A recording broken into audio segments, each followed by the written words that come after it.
우리 엄지윤 회장이 기도했던 것처럼 오늘은 우리 김혜갑 변호사님이 결혼식이 있었고요. 저는 다른 청년 결혼 때문에 축가로 인해 예식을 참여하지는 못했었어요. 우리 청년국 교역자가 오늘 이제 결혼을 했는데 여러분들이 함께 기도해 주셨으면 좋겠습니다. 새로운 언약의 가정을 꾸려갈 수 있도록 함께 기도해 주시면 너무나 좋을 것 같네요. 지난 한 주간 뭐 여러 가지 일들이 이제 우리 삶 속에 있었겠죠? 여러분들이 아시겠지만 전라남도 광주에서 큰 사건이 하나 있었습니다. 5층짜리 건물을 철거하는 과정 속에 붕괴가 됐죠. 그 건물 밑에 이제 버스 정류장이 있었는데 그 5층 건물이 무너져 내리는 그 틈에 이제 버스가 껴서 한 10여 명 정도가 사망을 하고요. 지금도 이제 병원에 또 위태롭게 있는 분들이 계시거든요. 좀 안타까운 사건들이 이제 벌어진 거잖아요. 5층짜리 건물을 철거하는데 20층, 30층 이런 건물 철거할 때도 그렇게 붕괴된 적이 없는데 5층 건물을 철거하는데 붕괴가 됐으니까 의구심이 많이 들더라고요. 그 아니나 다를까 다음날 기사가 떴는데 일반적인 공법으로 이제 시공을 해서 철거를 했던 게 아니라 시간과 돈을 아끼기 위해 요즘에 잘 사용하지 않는 그 옛날 공법으로 무너뜨렸고, 그것도 위에서부터 하나씩 하나씩 철거했던 게 아니라 빨리 무너뜨리려고, 돈을 아끼려고요. 빨리 무너뜨리려고 중간부터 허물어서 붕괴가 된 거예요.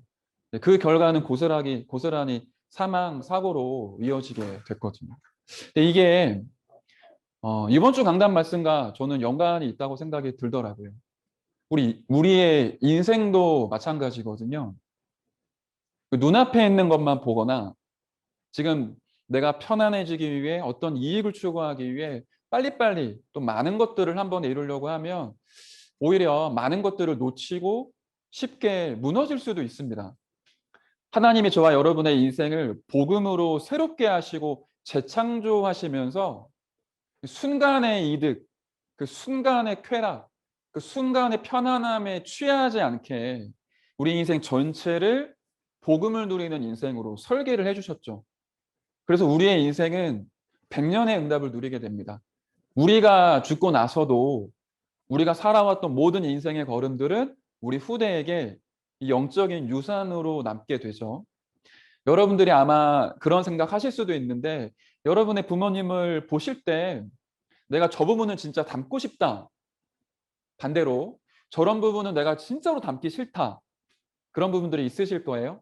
그런데 시간이 지나면 아시겠지만 내가 닮고 싶든 닮기 싫든 그 부모님의 모습이 나에게 투영되는 부분들이 굉장히 많이 있습니다. 그 말은 부모님이 살아온 인생의 걸음이 그 후대들에게 남았다라는 거거든요. 저와 여러분이 지금 오늘 이 청년의 때와 장년의 시간표와 노년의 때를 어떻게 보내느냐가 우리 인생에도 영향을 미치지만 올라오고 있는 후대들에게까지 유산으로 남게 돼요. 그렇다면 우리가 눈앞에 있는 것만, 코앞에 있는 것만 보면 많은 것들을 놓치거나 무너지기 쉽겠죠. 그래서 하나님은 100년의 응답을 준비하셨고 그 100년의 응답 속에 멀리 보고 넓게 보고 깊게 볼 수 있는 굉장한 응답과 축복을 말씀으로 담아 주셨습니다. 어떻게 우리가 이제 살아온 인생이 30년, 뭐 40년 이렇게밖에 안 되는데 100년을 계수를 하면서 살아갈 수 있겠습니까? 하나님의 말씀이 편집되면 100년의 응답을 누리게 되죠. 편집이라는 단어, 이번 주에 아마 많이 묵상해 보셨을 텐데 제가 개인적으로 좋아하는 그 TV 프로그램 중에 제일 좋아하는 프로그램이 있었어요. 아마 저와 같은 의견인 청년들이 많으실 것 같은데 지금은 안 하죠. 저는 개인적으로는 무한도전 굉장히 좋아했거든요. 물론 거기 이제 멤버들이 굉장한 시너지를 내고 너무 재밌는 프로그램이긴 한데 어느 부분이 좀 독특했냐면 편집을 너무 잘하더라고요.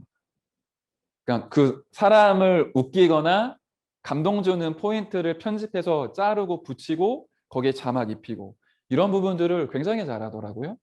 우리의 인생이 한없이 펼쳐지는 것 같지만 무엇을 가지고 어떻게 편집하느냐에 따라 남겨지는 부분이 다르게 됩니다. 여러분의 인생에 지울 거는 빨리 지울수록 좋거든요. 버려야 될 거는 미련 갖지 말고 빨리 버릴수록 좋습니다. 반대로 중요하게 보고 포커스 온 해야 될, 집중해야 될 부분은 빨리 편집이 되어져야 되겠죠. 무엇으로 편집을 하느냐? 하나님의 말씀으로 편집하면 가장 정확합니다. 그 말씀으로 편집한다라는 거는 하나님의 말씀이 복음으로 정리가 되면서 동시에 내 인생에 적용되어져야 되겠죠. 그게 우리 인생 가운데 편집되어져서 중요한 순간마다 어떤 말씀 붙잡고 어떻게 인도받을 것인지가 딱 편집되면 어떤 문제나 사건이 와도 당황하지 않고 이 언약의 여정이고 과정이라는 것을 깨닫게 돼요. 그 중요한 순간마다 응답을 누리게 되거든요. 오늘 결혼한 우리 김혜가 변호사님과 우리 또 결혼한 이경률, 구태진 우리 커플이 있었는데 우리 인생에 이런 시간표가 찾아오잖아요. 할렐루야. 여러분의 인생에 그 시간표가 올 줄 믿습니다. 그 꿈 버리지 마시고 여러분 나이 때문에 기죽어 있지 마시고 꿈을 꾸세요. 하나님이 예비하신 배필을 만나 이제 웨딩드레스 입고 그 뭡니까? 버진 로드를 걸어갈 행복한 상상을 해보세요. 중요한 거는 결혼을 했다가 아니라 그 결혼이라는 인생 일대의 중요한 순간에 정확한 말씀이 편집되어져야 되겠죠. 내가 취직을 했다. 너무 좋아요. 취직했는데 직장 생활의 갈등, 그 업에 대한 갈등 끊임없이 밀려오잖아요. 취직보다 중요한 게 취업을 앞두고 말씀이 편집돼야 됩니다. 이제 신혼부부들은 아이를 임신하고 낳겠죠. 아이를 낳아서 기쁘긴 한데 그 아이를 낳는 순간에 말씀이 편집되어 있어야 이 아이를 진짜 8번째 랩넌트로 우리 양육하고 키울 수 있겠죠. 그럼 여러분의 지금의 시간표 속에 정확한 말씀이 정리되고 적용되고 편집되어진다면 100년의 응답을 우리가 실제로 누리게 되겠죠. 이게 이번 주에 흘러오는 말씀의 흐름에 굉장히 중요한 부분이었습니다. 그걸 가지고 이번 한 주간의 기도소천 메시지를 다시 한번 제목과 본문을 한번 되짚어 보세요. 그 눈을 가지고 오늘 토요일 날 주셨던 산업선교 전도와 핵심 메시지를 한 번 더 훑어보시면 좋겠어요. 그리고는 내 마음속에 하나님이 주시는 어떤 생각, 단상, 어떤 마음이 있겠죠? 또는 질문이 있을 수도 있겠죠. 그거 가지고 내일 예배 때 한번 말씀을 받는 겁니다. 그렇게 말씀으로 응답되고요. 말씀이 현장에서 확인되어지다가 이 말씀이 실제 내 삶 가운데 성취되어지는 걸 체험하기 시작을 하면 그때는 내 생각, 내 뜻, 내 것, 이게 사라지고 하나님의 생각으로 말씀 받게 되고 하나님의 뜻으로 기도하게 되고 하나님의 것으로 미션 찾아 전도하는 그런 전도자의 삶이 시작되어지죠. 무조건 내 생각 버려라. 내 뜻을 버려라. 그런 게 아니라 정확한 말씀이 편집되어지고 연결되어지고 확인되어져서 성취됨을 체험하게 되면 하나님의 은혜로 내 생각과 내 뜻과 내 것이 하나님의 것, 하나님의 뜻, 하나님의 것으로 점차 바뀌어지게 되죠. 그 말씀의 성취를 맛보는 우리 모든 청년 여러분 되시길 바랍니다. 그런 가운데 저와 여러분이 편집해야 될 메시지가 있다면 기초 메시지이지 않을까 싶은데요. 당분간 우리가 가장 핵심적인 복음의 기초 메시지를 함께 나누는 시간을 가지려고 합니다. 우리 지난주까지는 7대 흐름 메시지 쭉 이어가다가 생명초청 페스티벌 통해 구원의 길 메시지로 다 영접하는 그런 의미 있는 시간을 누렸고요. 지난주 예배를 조금 기점으로 해서 당분간은 우리가 확인하고 다시 회복하고 체험해야 될, 내가 편집하고 정리해야 될 기초 메시지들을 다시 한번 좀 묵상하는 시간을 갖도록 합시다. 성경 본문은 요한복음 1장 1절부터 14절의 말씀을 함께 보도록 하겠습니다. 제목은 영접 하나님의 자녀.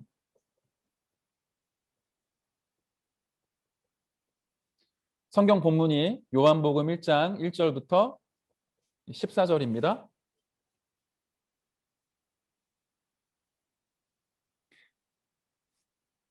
제가 대표로 봉독해서 읽도록 하겠습니다.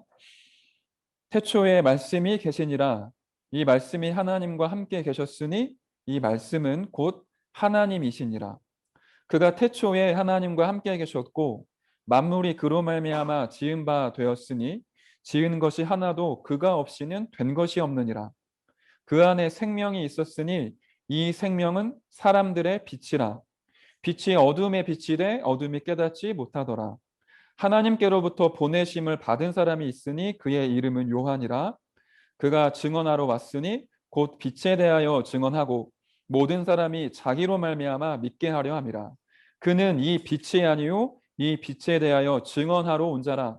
참빛 곧 세상에 와서 각 사람에게 비추는 빛이 있었나니 그가 세상에 계셨으며 세상은 그로 말미암아 지은 바 되었으되 세상이 그를 알지 못하였고 자기 땅에 오매 자기 백성이 영접하지 아니하였으나 영접하는 자 곧 그 이름을 믿는 자들에게는 하나님의 자녀가 되는 권세를 주셨으니 이는 혈통으로나 육정으로나 사람의 뜻으로 나지 아니하고 오직 하나님께로부터 난 자들이니라.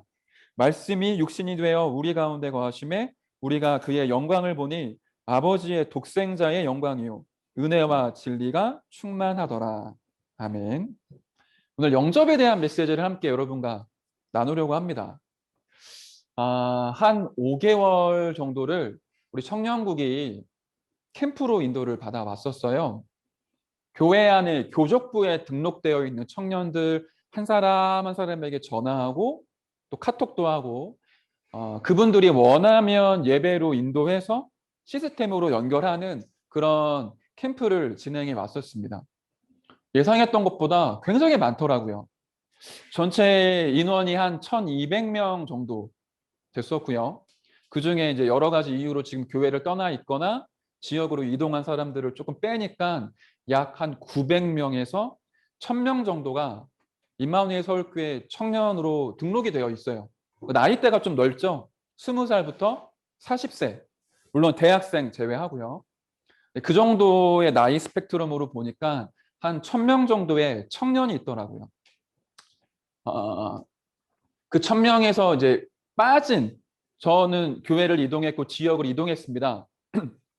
이런 케이스 말고 저는 교회를 다니지 않고 있고 앞으로도 안 다닐 겁니다. 저한테 연락을 하지 마십시오.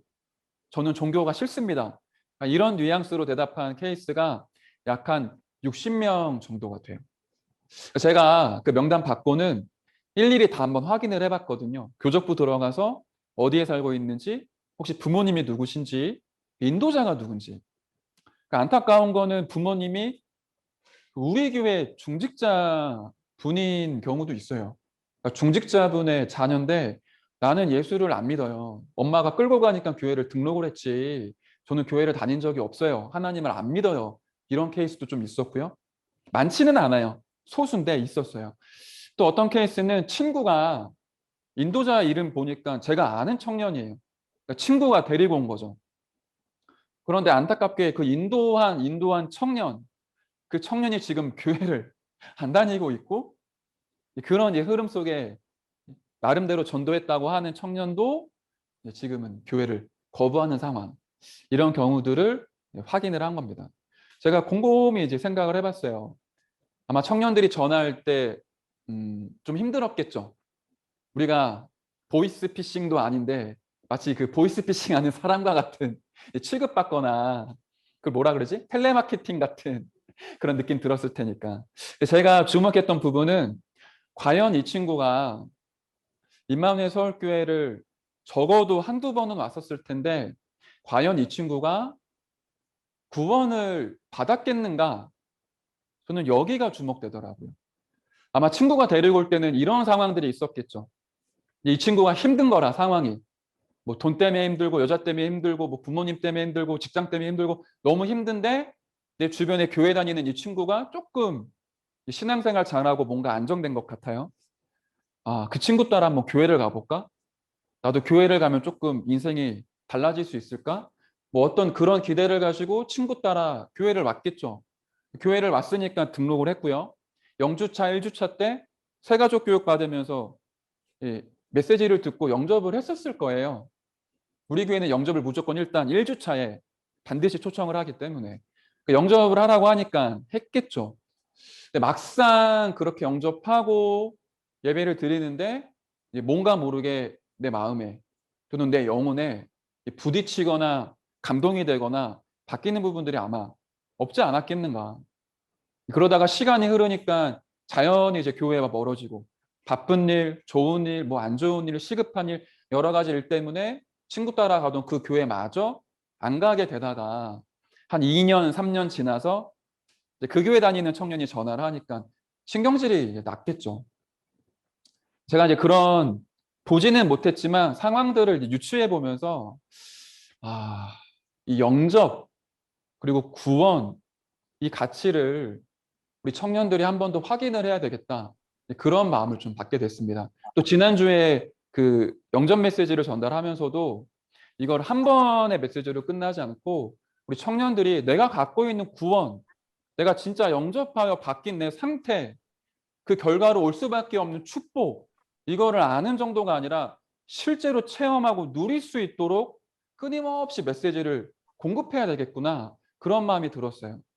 메시지에 들어가기 앞서서 여러분께 조금 부탁을 드리자면 무조건 친구를 이제 교회로 데리고 오시기보다 그 친구가 교회에 등록하는 것보다 더 중요한 건 진짜로 하나님을 만나야 되잖아요. 그러려고 하면 정확한 복음이 강하게 전파되어져야 됩니다. 그 사람 눈치 보면서 이런 말 하면 싫어할 수도 있겠다. 지금 뭐 위로가 필요하지 않겠냐. 그럴 수도 있지만 인생 일대의 한 번의 기회라면 그 한 번의 기회에 정확한 복음을 강하게 전달하는 거 굉장히 중요해요. 그래서 진짜 마음이 열리고 성령이 역사하셔서 예수님을 그리스도로 영접하면 바로 교회로 데리고 오는 게 아니라 여러분 주변에 다락방, 지교회 시스템을 통해 복음을 충분히 듣고 뿌리 내려서 예배를 드려도 어색하지 않도록 예배가 축복이 될 수 있도록 안내하는 게 필요하거든요. 우리가 보험회사 직원이 아니기 때문에 교회에서 여러분들에게 미션을 주고 친구들 많이 데리고 오라. 우리 교회는 절대 그런 교회 아니잖아요.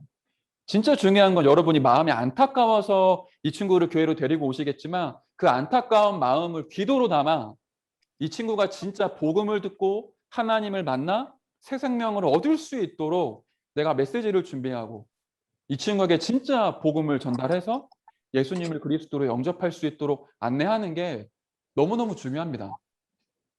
다른 말로 하면 영접이라는 것을 가치 있게 봐야 돼요. 저와 여러분들이 예수님을 그리스도로 영접했다. 그거를 가볍게 여기면 하나님도 여러분을 가볍게 보십니다. 사단도 그 부분을 알아요.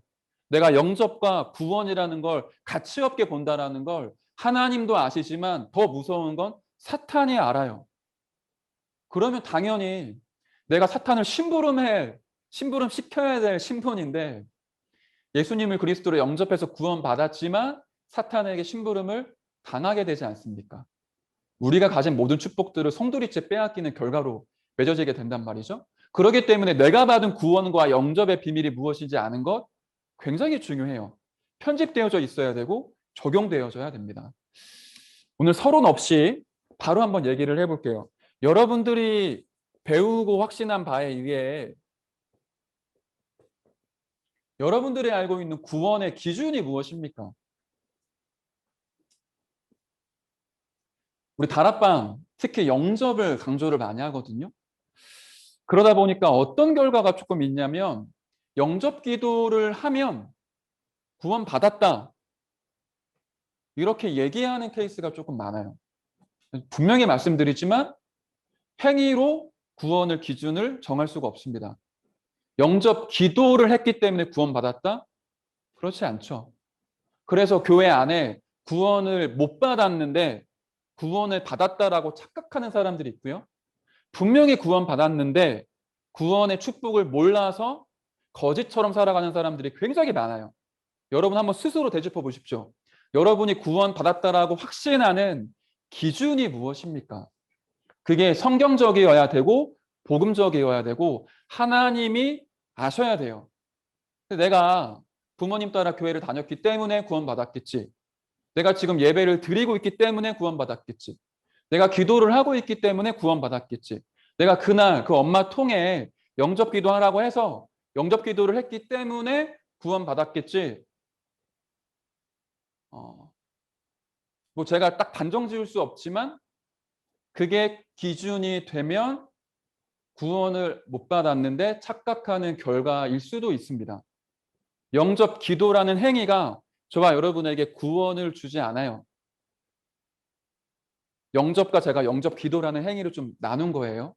진짜 영접은 영접 기도 그 따라하는 게 아니라 진짜 영접은 뭐죠? 진짜로 믿는 거예요. 하나님을, 아니 하나님을 만나는 길 대신 예수 그리스도를 진짜로 믿는 거죠. 예수가 그리스도라는 사실을 믿고 그 그리스도가 나의 구원자이시며 내 인생의 주인이라는 것을 믿고 내 인생의 주인으로 모시는 게 영접이죠. 그렇다면 영접 기도가 기준이 아니라 믿음이 우리의 구원의 기준입니다. 그런데 그 믿음도 어디서 나오죠? 하나님의 은혜로 믿게 돼요. 감사하죠. 그래서 구원의 절대 조건은 나에게 있지 않습니다. 하나님에게 있습니다. 그래서 구원받았다라는 거는 내가 열심히 노력해서 내가 마음을 움직이고 돌을 닦고 뭔가 수련을 해서 절대로 그렇게 구원받을 수가 없어요. 하나님의 은혜로 예수가 그리스도라는 것을 믿어지면 구원받게 돼요. 그때 이 믿음을 확정하는 방법이 영접 기도이죠. 선포하는 거예요. 하나님과 사람들과 사탄 앞에 내 인생을 저주와 멸망 가운데로 끌고 다녔던 그 저주의 세력 앞에 선포하는 거예요. 나는 더 이상 너의 종이 아니야. 나는 더 이상 너의 노예가 아니야. 나는 하나님의 자녀고 예수는 그리스도셔. 이걸 선포하는 게 영접 기도거든요. 근데 우리는 영접 기도를 자꾸 시키려고 하잖아요.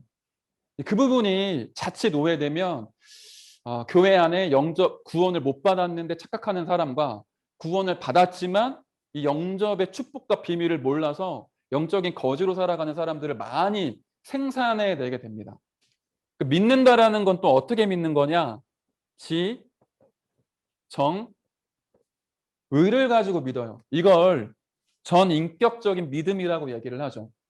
인간이 하나님의 형상을 닮아 인격이 있다라는 건 지, 정, 의를 가지고 있습니다. 다시 말해 세뇌당에서 예수님 영접하는 게 아니라 진짜 예수가 왜 이 땅에 오셔야만 되는지, 그분이 왜 십자가에 죽고 부활해야만 되는지에 대한 부분을 그 영적인 지식을 진짜로 갖고 있는 거예요.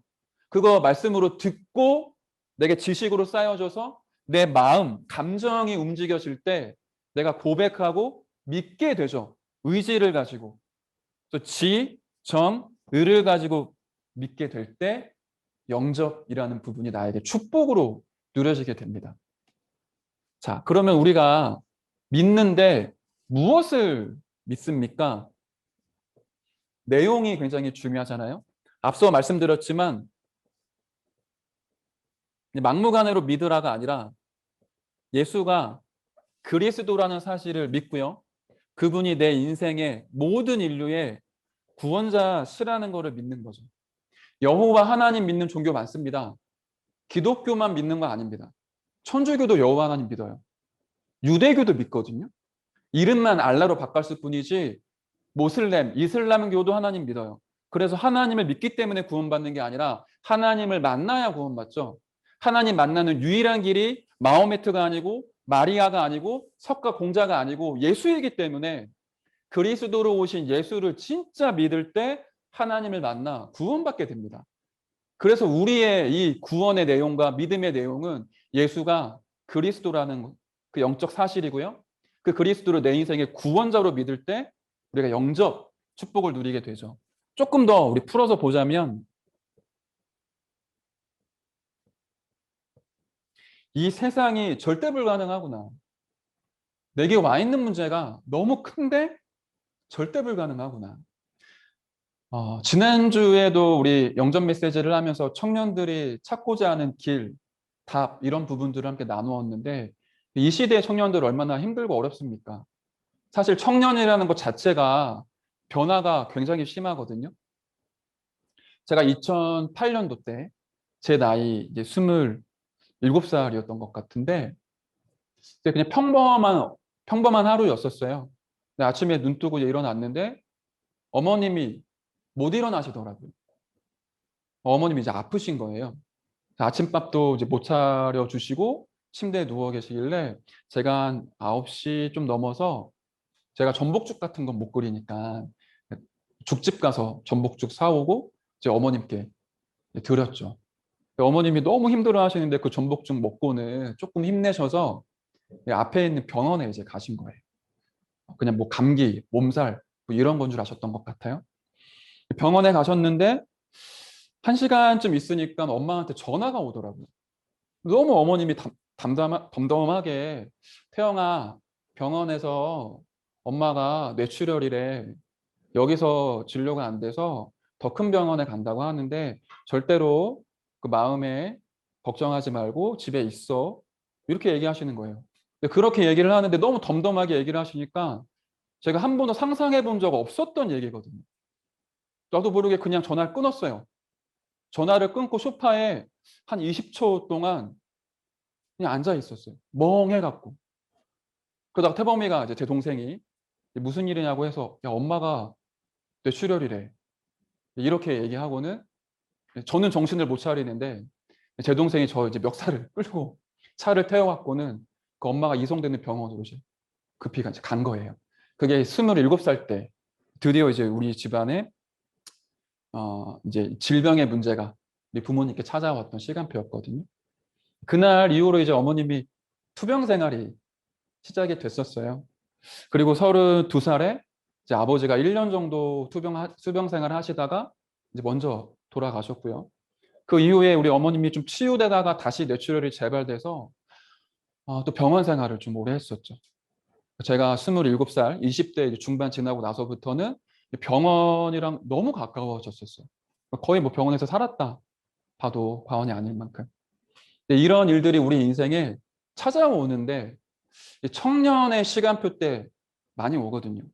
그 얼마 전에도 안타깝게 우리 청년의 아버님이 급작스러운 심장병으로 이제 일찍 세상을 떠나시고 하나님 나라로 소천을 하셨었어요. 제가 그 심정이 이해가 돼요. 쉽지 않을 거다. 또 장남이기 때문에 상심하고 있을 엄마, 또 힘들 동생 이제 보살피고 뭐 가정 정리하고 이러는데 굉장히 아마 쉽지 않을 거다. 제가 마음에 품고 계속 기도를 좀 하고 있거든요. 청년이라는 때가 그렇습니다. 굉장히 많은 것들이 변화무쌍하게 바뀌어요.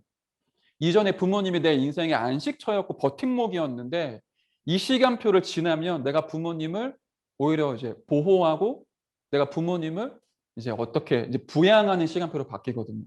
나 혼자도 감당이 안 되는데 지금 독립하는 것도 쉽지가 않은데 부모님을 보호해야 되고 조금 더 시간표가 지나면 가정을 꾸려야 되고요. 직장 생활도 이제 굉장히 쉽지 않은 길로 접어드는 거죠.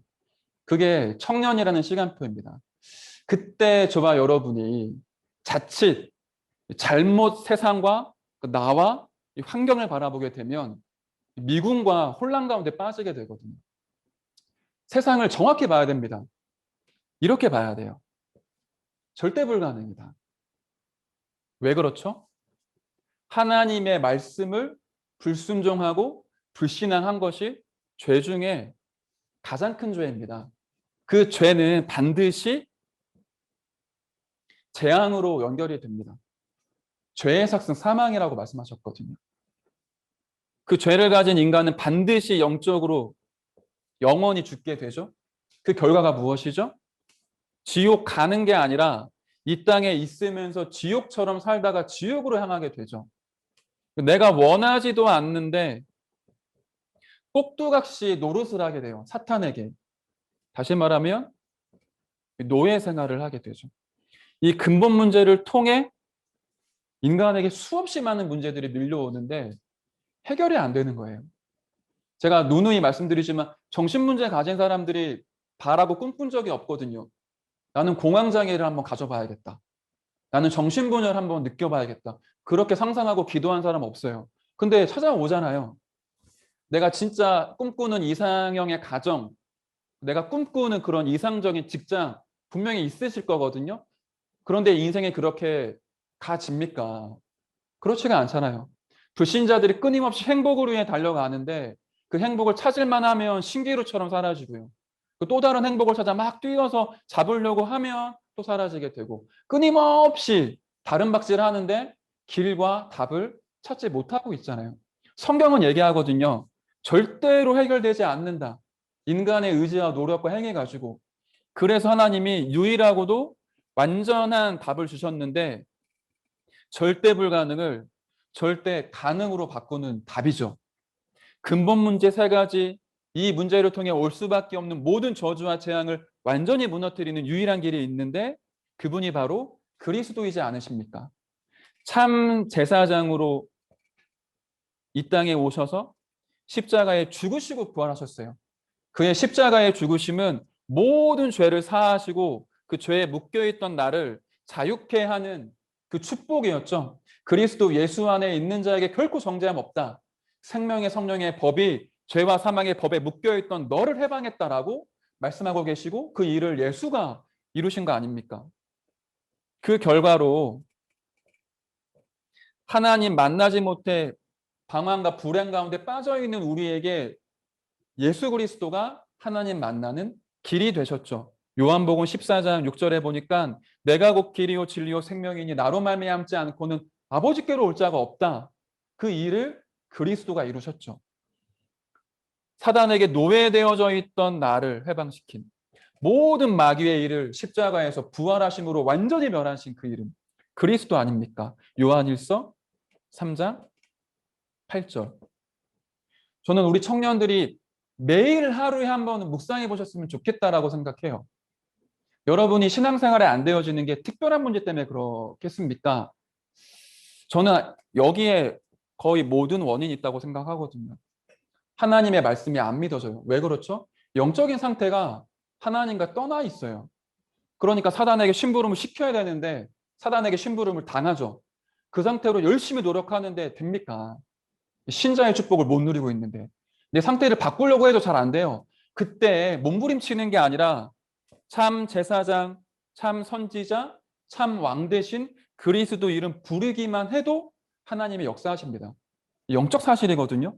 우리는 자꾸만 이 세상적인 법칙에 의해 뭔가를 해서 그 원인을 대입을 해서 결과를 얻으려고만 해요. 믿는 것, 이런 것들이 별로 우리에게 가치 있지가 않거든요. 그 믿는 거 말고 뭔가 자꾸 하려고 하고 뭔가 자꾸만 내가 해야 뭘 쓰고 뭘 해야 내가 바뀐다라고 생각해요. 근데 그렇지 않습니다. 영적 상태는 행위에서 오는 게 아니라 믿음에서 오지 않습니까? 진짜로 내가 무엇을 믿고 무엇을 의지하고 무엇을 바라보느냐에 따라 우리의 영적 상태 바뀌거든요. 이 사단이 역사하는 문제, 죄가 왕노릇하는 문제, 이 죽음과 지옥이 나에게 찾아온 이 문제는 내 힘으로 불가능하거든요. 우리는 어제나 오늘이나 영원토록 그리스도 바라보고 그리스도로 살아가야 돼요. 그 시작이 영접이라는 거잖아요. 이 절대 가능한 그리스도가 내게 성취되어지는 사건, 다시 말하면 하나님의 역사가 내게 임하는 사건이 영접이죠. 로마서 10장 13절에 보니까 이렇게 말씀하시죠. 누구든지 제한이 없어요. 남녀노소를 불문하고 누구든지 주의 이름을 부르기만 하면 구원을 받는다. 그래서 로마서 10장 9절부터 10절에 보니까 사람이 마음으로 믿으면 의에 이르지만 입으로 시인할 때 구원에 이르게 된다. 고린도전서 12장 3절에 보니까 성령이 계신 자가 예수를 저주하지 않고 성령이 아니고는 예수를 주라 시인할 수 없다라고 얘기를 하고 있어요. 그 당시에 주라는 우리 한글로 한자로 치면 이제 이 임금 주자잖아요. 이게 당시 헬라어로는 큐리오스라는 단어였는데 이 큐리오스라는 단어는 로마 황제 말고는 붙일 수가 없어요. 초대교회가 이단으로 찍힌 이유가 여기에 있거든요. 황제한테 큐리오스라고 해야 되는데 황제가 큐리오스가 아니라 예수 그리스도가 우리 인생의 주다. 그런 고백 때문에 잡혀 들어간 겁니다. 그러니까 이 사람들이 고백했을 때는 한번 믿어볼까? 믿으면 조금 해결이 될까? 믿으면 조금 돈을 벌 수 있을까? 내 질병 치유될 수 있을까? 이런 수준으로 예수를 주라고 고백했던 게 아니라 진짜 문제를 알았던 거예요. 진짜 해답을 알았던 거예요. 내가 핍박과 환난과 죽음이 찾아온다고 해도 내 인생과 인류의 주인은 예수밖에 없다. 그리스도밖에 없다라는 걸 확정적으로 믿어서 고백했던 게 영접이었거든요. 저와 여러분의 인생의 영접이 그런 의미로 다가와줘야 돼요. 다른 이름 없다. 마호메트, 마리아, 석가, 공자가 아니라 예수를 통해서만 하나님 만날 수 있다. 절대 불가능의 문제 가운데 빠져있는 내가 필요한 건 돈이 아니고 사랑이 아니고 그리스도밖에 없구나. 이걸 진짜로 깨달아야 영접의 축복을 누리게 되죠. 그걸 다른 말로 표현을 하면 오직이지 않습니까? 오직 그리스도, 오직 예수. 이렇게 우리가 예수님을 그리스도로 영접하고 누리게 되면 이 영접이 우리에게 재창조의 축복으로 누려지게 되죠. 고린도후서 5장 17절에 보니까 누구든지 그리스도 안에 있으면 새로운 피조물이라. 영접이라는 건 굉장한 사건입니다. 우리의 인생이 완전히 탈바꿈되는 시간표거든요. 근본적으로, 영적으로, 삶적으로 모든 것들이 완전히 갈아엎어지는 시간이 영접이에요. 만약에 저와 여러분들이 진짜 예수님을 그리스도로 진짜로 믿고 영접했다면 인생이 바뀌게 됩니다. 물론 시간표는 있겠지만 근본적으로, 영적으로, 마음적으로, 삶적으로 모든 것들이 완전히 뒤바뀐 시간표가 영접이에요. 왜 그렇죠? 이 영접하는 순간 성삼위 하나님의 역사가 내 인생 가운데 성취되어져요. 성령 하나님이 내 속에 내주하신단 말이죠. 조금 더 풀어서 얘기를 하면 하나님이 구원을 약속하셨는데 말씀으로 구원을 약속하시고요. 예수 그리스도께서 그 구원의 모든 약속의 말씀을 완성하셨죠. 그 그리스도를 인생의 주인으로 영접할 때 성삼위 하나님이 영으로 내 속에 함께 하세요. 그분이 바로 성령 하나님이시죠. 다시 말하면 내 신분이 마귀의 자녀에서 하나님의 자녀로 완전히 바뀌었고 영적으로 죽어있던 나에게 하나님의 형상이 완전히 회복된 사건, 그걸 영접이라고 하죠. 그래서 바울이 이렇게까지 얘기합니다. 너희들은 아직도 알지 못하느냐. 너희가 하나님의 성전인 것과 하나님의 성령이 너희 안에 계시는 걸 알지 못하느냐. 너희가 예수님 그리스도로 고백했잖아. 그럼 너가 바로 하나님의 성전이야. 교회 당이 그 건물이 교회가 아니라 너가 하나님의 교회이며 네 안에 하나님이 살아계셔. 그렇습니다. 그게 영접이죠. 그래서 제가 여러분에게 부탁드리고 싶은 건 어깨를 펴시면 좋겠어요. 여러분들보다 돈 많고 학벌 뛰어나고 어떤 면에서 인격도 훌륭하고요. 사람들에게 영향 끼치는 사람들 앞에 주눅 들지 마시고 하나님 자녀의 영적인 자부심, 자존심, 자긍심 지키시면 좋겠습니다. 여러분에게 수중에 아무것도 없다라고 느껴지실 때가 있겠죠. 그렇습니다. 우리가 아직 그런 시간표일 수도 있습니다. 그런데 눈에 보이지 않는 재산이 어마어마합니다. 대한민국에서 제일 잘 나가는 기업이 어디죠? 아마 삼성이나 뭐 자동차로 치면 현대, 기아겠죠? 세계에서 제일 잘 나가는 기업이 어디입니까? 뭐 애플? 제가 뭐 금융 쪽은 잘 모르겠네요. 그런 기업과 수준 완전히 다른 기업이 있는데 성경은 그 기업을 하나님의 기업이라고 얘기를 하거든요. 하나님의 나라가 하나님의 기업인데 그걸 천사들한테 맡기지 않으세요. 하나님의 자녀들에게 맡기시고 상속하시거든요. 그래서 하나님의 자녀를 상속자라고 표현을 하죠. 로마서 8장에 보니까 양자의 영을 받아 하나님을 아빠, 아버지라고 부르짖는데 여호와의 기업을 상속받을 자, 그게 바로 하나님의 자녀입니다. 저와 여러분에게 하나님의 성령이 임했다라는 건 하나님의 나라를 기업으로 유업으로 받을 자라는 거예요. 앞으로 받을 것이다가 아니라 이미 내게 와 있습니다. 그래서 인류 역사를 움직인 사람들이 누구인지를 확인을 해보시면 저는 확신합니다. 교회사 속에서 요셉, 우리가 렘넌트 7명이라고 얘기하는 다윗, 엘리야와 엘리사, 이사야, 바울, 마틴 루터와 칼빈, 요한 웨슬레 이런 사람들이 시대의 흥망성쇠를 움직였었어요. 진짜 이 시대를 움직인 사람들은 믿음의 사람들이었었고 하나님의 기업을 유산으로 상속으로 받은 사람들이 세상을 움직였던 거 아닙니까? 그 흐름과 대열 속에 지금 저와 여러분들이 들어와 있단 말이죠. 그게 바로 영접입니다. 내 신분이 완전히 바뀌었고 진짜 이 시대를 움직일 수 있는 엄청난 기업을 유업으로 상속받은 자. 그게 영접이고 하나님 자녀의 인생이에요. 그래서 어깨를 펴십시오. 여러분 절대로 망하지 않습니다. 절대로 실패하지 않아요. 근거 없는 자신감이 아니에요. 물론 예수 믿다가 핍박받을 수 있고 억울한 일을 당할 수 있고 때때로 경제 실패 문제 올 수 있습니다. 근데 우리의 성공의 기준이 그게 아니잖아요. 제가 이번 주에는 다락방 하는 가운데 청년들한테 그런 얘기를 했는데 전도자의 대열 속에 있다라는 것 너무 감사하다. 제가 뭐 많이 생각하는 건 아니지만 이제 아버지를 먼저 보내드렸고 어머니를 먼저 보내드리면서 하나님의 나라라는 거를 많이 좀 묵상하는 시간들이 있었어요. 제가 어느 날 하나님이 부르시면 하나님 보좌 앞에 서는 날이 있겠죠. 상상해 보십시오. 그 하나님과 보좌 옆에 계신 예수 그리스도께서 친히 제 머리 위에다가 생명의 면류관을 딱 씌워주시면서 착하고 충성된 종아 이렇게 얘기하시겠죠. 내가 너를 축복한다. 그날이 언젠가 오겠죠. 나는 알지도 못하는 사람이 내 손을 붙잡고는 당신이 전해준 복음 때문에 제가 지금 이 자리에 와 있습니다. 감사합니다. 이런 사람들도 만나게 되겠죠. 저도 저를 다락방으로 인도했던 그 인도자를 찾아가는 그런 일들이 제게 있겠죠. 상상만 해도 너무나 사실 행복하고 영광스럽지 않나요?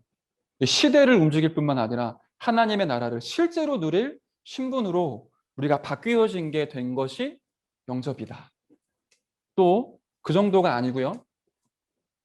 오늘 우리가 읽었던 본문의 말씀처럼 빛 대신 그리스도가 내 인생 가운데 임하게 됐죠. 창세기 1장 3절에 보니까 흑암과 혼돈과 공허에게 비추는 빛이 있었어요. 흑암, 마음이 어두운 거죠. 혼돈, 모든 게 복잡하고 혼란스러운 겁니다. 공허, 뭘 해도, 뭘 이루어도 마음이 허무한 거예요. 그런 상태에 계신 청년들 계시지 않습니까? 여러분, 지금 혹시 어둡고 혼란스럽고 허무하고 혹시 그러십니까? 여러분 마음속에 빛 대신 그리스도가 빛을 비추실 때 그 어떤 것으로도 해결되지 않았던 흑암과 혼돈과 공허가 깨어지기 시작을 해요.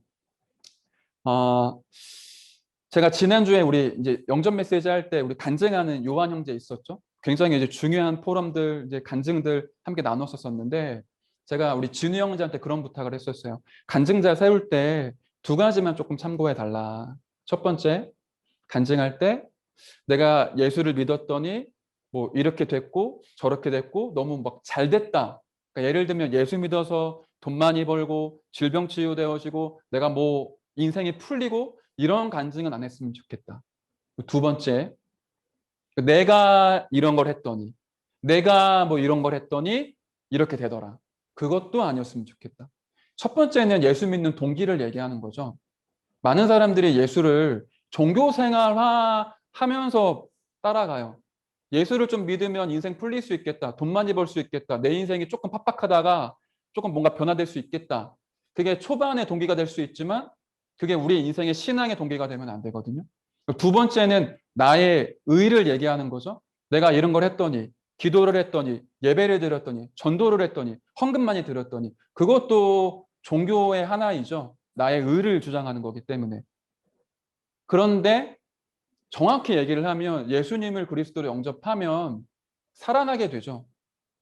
영적인 상태가 바뀌어지기 때문에 마음과 생각이 힘을 얻어 삶이 치유되어지기 시작을 합니다. 그것 때문에 예수 믿는 건 아닌데 진짜 우리가 올바르게 예수님을 그리스도로 영접하게 되면 많은 빈 곳들이 살아나게 돼요. 내 인생의 구멍들이 복음으로 채워지면서 힘을 얻고 치유되어지기 시작을 합니다. 내 인생 전반에 예수 그리스도의 강력한 빛이 비추어지기 시작을 하는 거죠. 마지막 영접의 의미가 있다면 우리에게 권세가 주어지게 되죠. 요한복음 1장 12절에 영접할 때 하나님의 자녀가 되는 권세가 되고요. 누가복음 10장 19절에 보니까 영접한 자에게 주시는 축복이에요. 내가 너에게 뱀과 전갈을 밟으며 사단의 권세를 밟으며 그 사단의 능력을 제어할 권능을 주었다. 그래서 제가 쓰진 않겠지만 영접이라는 건 사단과 지옥과 영원한 결별입니다. 여러분들이 이제 상관없어요. 지옥 가고 싶지만 갈 수 없고요. 사단의 종로를 타고 싶지만 할 수 없습니다. 두 번째는 사단이 저와 여러분을 두려워하기 시작을 해요. 이게 중요한 거거든요. 여러분 주변에 사단이 발악하는 거 보신 적 있습니까? 그게 여러분을 두려워해서 발악하는 거라고 보셔야 되거든요. 복음 가진 자를 두려워합니다. 예수 그리스도를 두려워하기 때문에 그리스도로 살아가고 그리스도를 누리며 그리스도를 증거하는 사람을 두려워하고 두렵기 때문에 발악을 해요. 세 번째, 그 발악하는 사단의 권세를 결박시키고 깨트릴 수 있는 권세가 영접하는 자에게 주어지게 됩니다. 그 축복과 은혜를 한 주간 묵상하시고 힘을 얻으시고 누리시기를 바랍니다. 마지막 결론은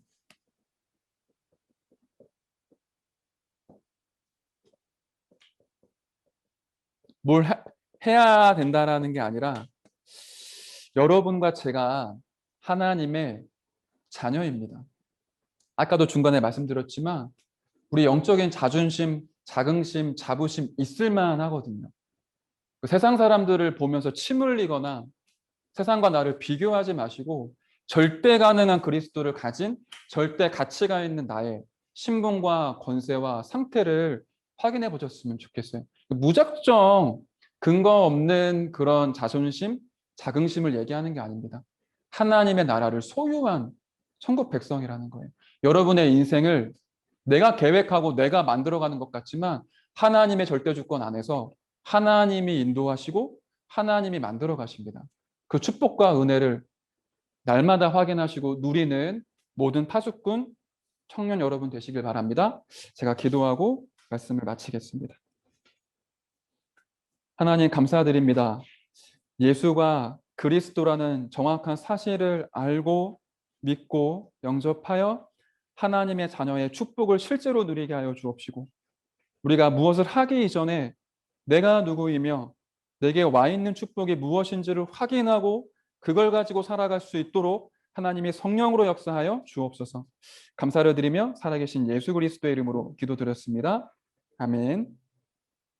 예, 우리 아까 찬양했었던 곡인데요. 오직 언약의 기도 안에 찬양하시면서 준비하신 예물 하나님께 드리는 시간 갖겠습니다.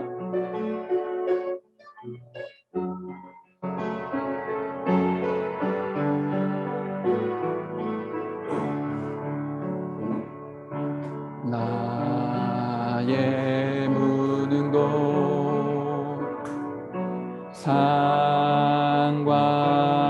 상관없고 나의 한계도 상관없는 언약 속에서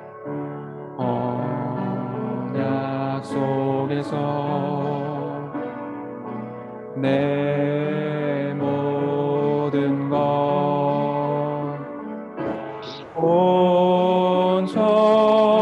온전히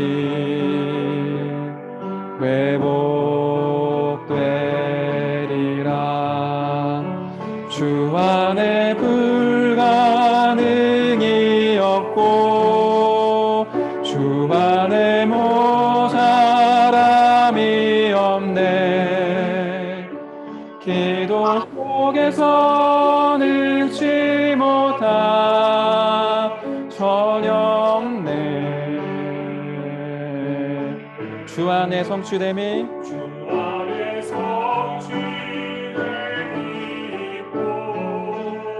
세상을 살리는 힘 있네. 오직 언약의 기도 안에 내 모든 것 다시 한번 고백할까요? 주 안에 불가능이 없고 주 안에 불가능이 없고 주 안에 모자람이 없네. 기도 속에서 늙지 못함 전혀 없네. 주 안에 성취됨이 있고 주 안에 성취됨이 있고 세상을 살리는 힘인데 오직 언약의 기도 안에 내 모든 것이 있네. 아멘. 회장님 나오셔서 광고해 주시겠습니다.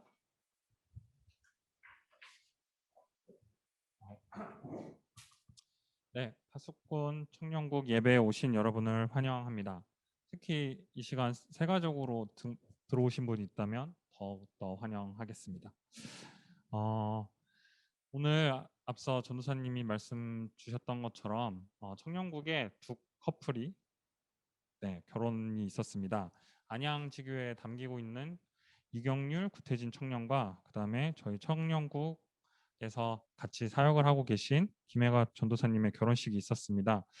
앞서 소개를 조금 드리지 못한 점은 대단히 죄송하고요. 저희가 시간이 되거나 하면 소개를 조금 하고 인사드릴 수 있는 자리를 만들도록 하겠습니다. 오늘 결혼하신 두 커플께 굉장히 대단히 축하의 인사를 제가 대신 전달하겠습니다. 그리고 오늘 굉장히 중요한 광고입니다. 이미 소문으로 들어서 아시는 분들이 있을 텐데요. 내일 주일 말고 그 다음 주 20일 주일에 저희 대학 청년을 대상으로 류 목사님께서 말씀을 주시는 대학 청년 연합 예배가 드려지게 됩니다. 명칭은 렘넌트 예배로 드려지고요. 시간은 1부 예배와 2부 예배 사이 1시부터 입장이 가능하고 예배가 드려집니다. 예배 이에 따른 예배에 대한 공지가 교회 차원에서도 나갈 예정이고요. 저희 청년국 카톡방을 통해서도 이번 주 부족한 내용과 결정되는 사항들을 계속 광고를 올려드릴 테니 자세하게 확인을 해주셨으면 좋겠습니다.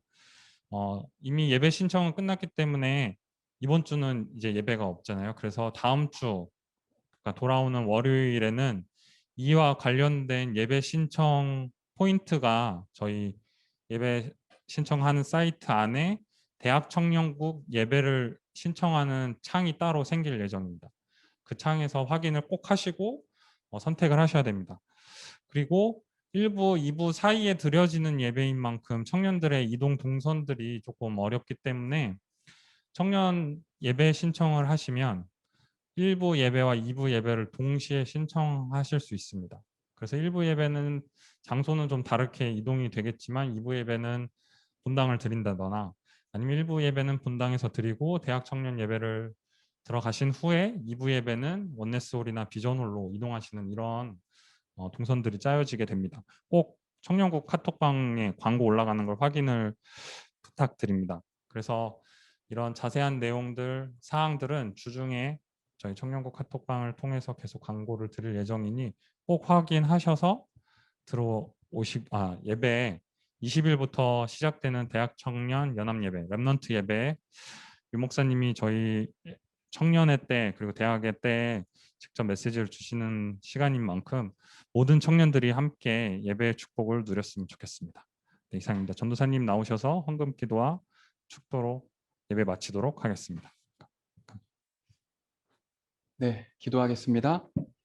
하나님 감사드립니다. 237 치유 서밋 운동의 가슴을 가지고 주님께 예물을 드렸습니다. 예물 드려진 모든 곳곳마다 교회가 살아나게 하시고 후대들이 서밋으로 세워지게 하시며 병든 자들이 치유되어지고 세계복음화에 쓰여지는 예물 되도록 축복하여 주옵소서. 특별히 자신의 인생을 드리는 모든 청년들의 그 산업 위에 빛의 경제가 회복되어지게 하사 이들의 산업을 통해 전도자를 돕고 교회를 살리는 참된 축복이 임하게 하여 주옵소서. 한 주간 하나님의 말씀이 편집되어 우리 인생의 100년의 응답을 계수하는 하나님의 능력이 임하길 기도합니다. 영접의 축복과 의미를 알아 내가 누구이며 나를 통해 어떤 하나님의 일이 펼쳐질 것인지를 날마다 꿈꾸고 기도하고 나아가는 청년들이 될 수 있도록 축복하여 주옵소서.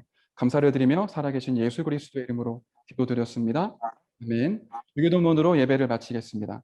하늘에 계신 우리 아버지여, 이름이 거룩히 여김을 받으시오며 나라의 임하옵시며 뜻이 하늘에서 이루어진 것 같이 땅에서도 이루어지이다. 오늘날 우리에게 일용할 양식을 주옵시고 우리가 우리에게 죄진 자를 쌓여 준 것 같이 우리의 죄를 사하여 주옵시고 우리를 시험에 들게 하지 마옵시며 다만 악에서 구하옵소서. 대개 나라와 권세와 영광이 아버지께 영원히 있사옵나이다. 아멘.